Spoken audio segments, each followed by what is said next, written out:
Hello दोस्तों, कैसे हैं आप सब। आशा करती हूँ सब ठीक होंगे। आज की कहानी है देवरानी जेठानी।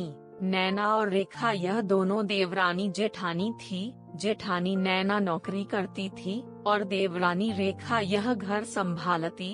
उनका परिवार बहुत बड़ा था, सास ससुर और उन दोनों के बच्चे, कुल मिलाकर 10 लोग घर में रहते। और अब बहुत साल बाद उनकी बुआ सास अपने भाई के घर रहने आई थी। सुबह उठने के बाद बुआ सास ने देखा कि नैना फटाफट अपने काम कर रही थी। रेखा ने नाश्ता बनाया और वह नाश्ता नैना ने सबको परोसा। उसके बाद नैना ने अपना टिफिन पैक किया और वह काम पर निकल गई। रेखा ने वापस दोपहर का खाना तैयार किया और थोड़ा वक्त अपनी सास और बुआ सास के साथ बैठी रही। बुआ सास से रहा नहीं गया। उन्होंने रेखा को पूछा, छोटी बहू, तुम्हारी जेठानी तुझ पर बहुत हुक्म चलाती है। सुबह से देख रही हूँ रसोई घर में अकेले ही काम करती हो और वह महारानी दिखावा करने के लिए नाश्ता परोस रही थी, जैसे कि उसी ने ही नाश्ता बनाया हो। यह सुनने के बाद रेखा ने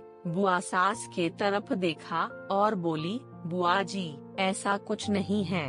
नैना दीदी बहुत अच्छी है। बुआ सास बोली, तुम बहुत भोली हो रेखा, मुझे सब समझ में आता है। मेरे बाल धूप से सफेद नहीं हुए हैं। रेखा से अब नहीं रहा गया। वह बोली, ऐसा नहीं है बुआ जी, आपको नैना दीदी ने सबको नाश्ता परोसा वह दिखा, पर आपको यह नहीं दिखा कि दीदी ने मुझे जबरदस्ती सबसे पहले नाश्ता करने दिया और चाय भी दी। वह रोज मुझे ऐसे ही सबसे पहले ही नाश्ता दे देती है, नहीं तो सबके लिए नाश्ता करते करते मैं खुद के लिए नाश्ता बनाना भूल जाऊंगी। दीदी मेरी कितनी चिंता करती है। दीदी सुबह जल्दी उठकर मंदिर साफ करती है, फूल सजा कर रखती है और मुझे उनके 1 घंटे बाद उठने के लिए कहती है। शाम को आते समय बाजार से सब्जी भी लेकर आती है, क्योंकि हमारे मिस्टर रात को देर से आते हैं और मम्मी जी को नैना दीदी ने बाजार में जाने को मना किया है, क्योंकि अब उनकी उम्र 60 साल से ज्यादा हो गई है। बाजार में जाते समय उनको तकलीफ होगी, उनके पैर बहुत दुखेंगे। कभी उनको बाहर घूमने का मन हुआ तो नैना दीदी छुट्टी लेकर उनको घुमाने ले जाती है। और हम बुआ जी, दीदी रोज शाम को आने के बाद वह कितनी भी थकी हो तब भी मुझे खाना बनाने में मदद करती है। वह मेरी बड़ी जेठानी जरूर है, पर मुझे अपनी छोटी बहन ही समझती है और मैं उनको अपनी बड़ी बहन समझती हूँ। यह सब सुनकर बुआ सास एकदम चुप हो गई।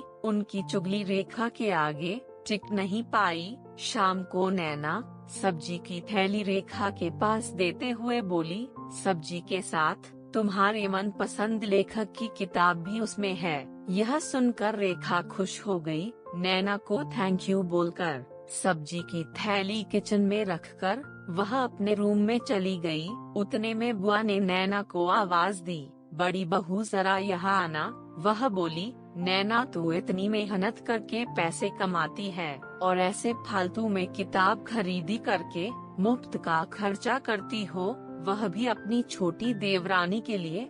वह ऐसे भी घर में बैठकर करती क्या है। तुम दिन भर मेहनत करती हो और वह घर में आराम करती है। इस पर नैना हंसकर बोली, क्या बुआ जी, आराम? और रेखा, उसे तो कहने पर भी वह आराम करती नहीं। सुबह से उठकर बेचारी काम करती रहती है। सब काम, मनपसंद खाना, मेरे और उसके मिलाकर 4 बच्चों का टिफिन, सब वही तो करती है। और तब भी उसके चेहरे पर हमेशा आनंद दिखता है। सुबह की चाय पीने के लिए उसके पास वक्त नहीं रहता।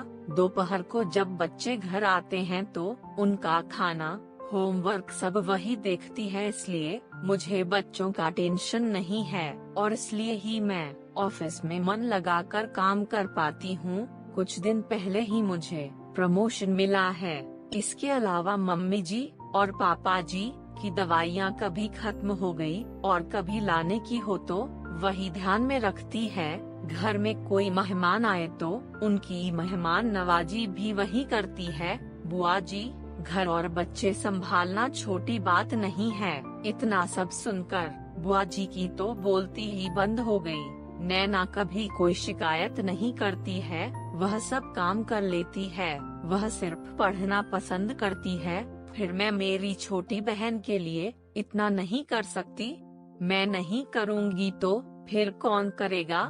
इतना बोलकर नैना अपने रूम में चली गई। यह सब बोलना नैना की सास पीछे खड़े होकर सुन रही थी। वह बुआ के पास आई और बोली, जीजी, यह दोनों देवरानी जेठानी जरूर है, लेकिन उनका रिश्ता दो सगी बहनों से ज्यादा पक्का है। मेरे घर की मजबूत दीवारें हैं यह दोनों। पहले मैं भी एक बुरी सास थी, हमेशा इन दोनों में झगड़ा लगाने का प्रयास करती थी, पर इन दोनों के प्यार के आगे मैं भी हार गई। वैसे भी झगड़ा लगाकर नुकसान तो हमारे ही घर का होगा ना। पर यह बात बुआ को समझ में नहीं आई। रुदन करते हुए कमरे से बाहर चली गई, क्योंकि उन दोनों में झगड़ा लगाने के लिए ही वह आई थी। पर नैना और रेखा, इनके जैसी दो समझदार देवरानी जेठानी के बीच झगड़ा करवाना बहुत मुश्किल था।